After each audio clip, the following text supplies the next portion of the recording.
कटक सदर अंतर्गत जनार्दनपुर ठारे प्रसिद्ध शनिश्चर पीठ में नूतन नवगृह मंदिर और विग्रह प्रतिष्ठा उत्सव चलित मास 21, 22, 23, 24 और 25 तारीख पर्यंत अनुष्ठित होब। एथिने एक प्रस्तुति बैठक विशिष्ट समाजसेवी तथा पृष्ठपोषक गोलोक चंद्र परिडा और डिम्पल चौधरी पौराहित्य में अनुष्ठित होता। 5 दिन व्यापी अनुष्ठित होगाकू उत्सव अवसर में विविध कार्यक्रम आयोजन माने सूचना देइछन्ते। मो ना ब्रजबंधु बेहरा यही ग्रामर मो जड़े बासिंदा।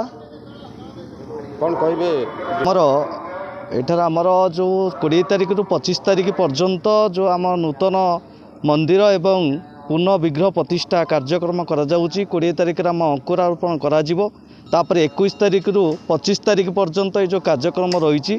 21 तारीख रे आमर कलासा जो शोभायात्रा करा जिवो। तत्परे यज्ञ कार्य एभली करा जिवो।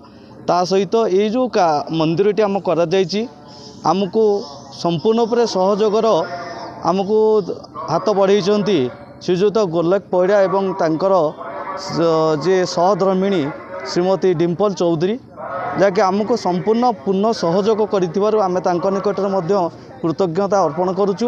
मंदिर प्रतिष्ठा अवसर में विशिष्ट पंडित मानक द्वारा महायज्ञ अनुष्ठित होब। 21 तारीख मंगलवार पुरीर जगन्नाथ संस्कृति प्रवचक मानस कुमार प्रधान जोग देबे। 22 तारीख बुधवार संध्यारे गीति नाट्य, 23 तारीख गुरुवार संध्यारे भजन और नृत्य, 24 तारीख शुक्रवार कुनी प्रवचक केशव दास, द्युति कृष्ण प्रवचक और मानसी पात्र और साथी भजन परिवेशन कार्यक्रम रही। 25 तारीख शनिवार उद्यापनी और यज्ञ पूर्णाहुति उपलक्षे श्री चरण और साथी द्वारा भजन परिवेशन और गोटी पुओ नृत्य अनुष्ठित होब। प्रतिष्ठा उत्सव उपलक्षे समस्त कर्मकर्ता जुग वर्ग निकटस्थ ग्रामर ग्रामवासी सहायता करुछन्ति। प्रमोद कुमार नायक मुझे अंचल ग्रामवासी।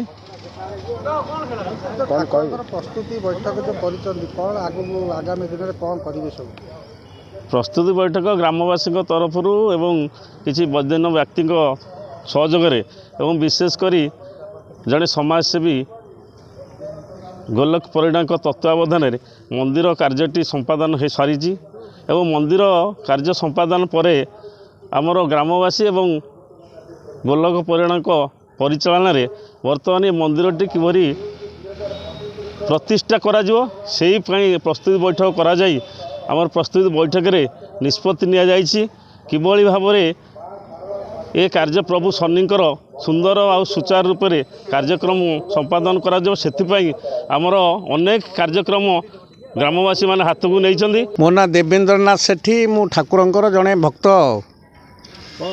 आमर मंदिर जो पुराना मंदिर थला ताकू जनक सहयोग बा माने प्रभाव रे गोलोक चंद्र परिडांकर सहयोग आमे माने समस्ते मिसी गाँ लोक समस्ते मिसिकी मंदिरटी कार्यक्रम शेष अवस्था पहुँची।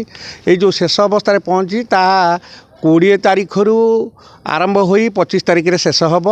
जोटा प्रत्येक दिन कार्यक्रम सांस्कृतिक कार्यक्रम कला माने कला कार्यक्रम होब एवं विभिन्न प्रकार यज्ञ 3 दिन 23, 24, 25 दिन यज्ञ होब एवं प्रवचन भी 2 जन विशिष्ट प्रवचक प्रवचन देबे। गाँर समस्त पिला माने बा गुरुजन माने समस्त सहयोग कार्यक्रम चली। कटक जिला सालेपुर अक्षय कुमार दास को रिपोर्ट टुमारी टीवी।